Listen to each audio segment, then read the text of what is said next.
सबक नंबर 4 का मरकजी ख्याल है। इस ड्रामे में आराम और सुकून की अहमियत और ज़रूरत को पेश किया गया है।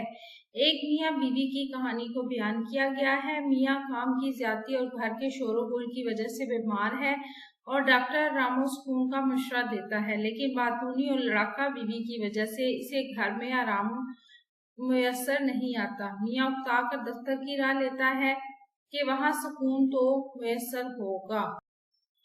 मरकजी ख्याल है सबक नंबर 5 का। कलीम और मिर्जा जाहिरदार बेग। मौलवी नजीर अहमद ने माशरती इस्लाह के लिए नावल लिखे हैं। तौबतुल नसूह भी एक इस्लाही नावल है। इसका मरकजी ख्याल ये है कि जो बच्चे अपने वालिदैन से नाराज होकर घर से निकल जाते हैं, इन्हें बदनामी और रसवाई के सिवा और कुछ नहीं मिलता।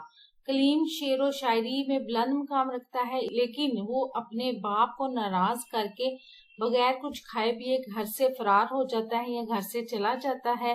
लेकिन इसका जो करीबी दोस्त होता है मिर्जा जाहिरदार बेग, वो भी इसकी कोई मदद नहीं करता और कलीम भूखा रहकर मस्जिद में रात बसर करता है। अगले दिन कोतवाली के पास पहुंचा दिया जाता है। इस नावल से हमें पता चलता है कि बाप की नाराजगी अल्लाह की नाराजगी है। सबक नंबर 6 नामदेव माली का मरकजी ख्याल है।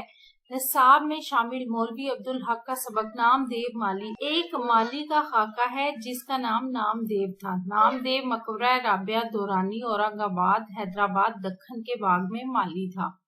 नामदेव को अपने काम और पेड़ पौधों से इश्क था।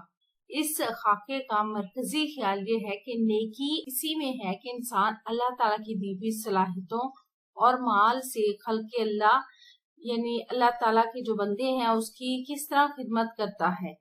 जितनी ज्यादा खिदमत करेगा इतना ही वो नेक और बड़ा होगा।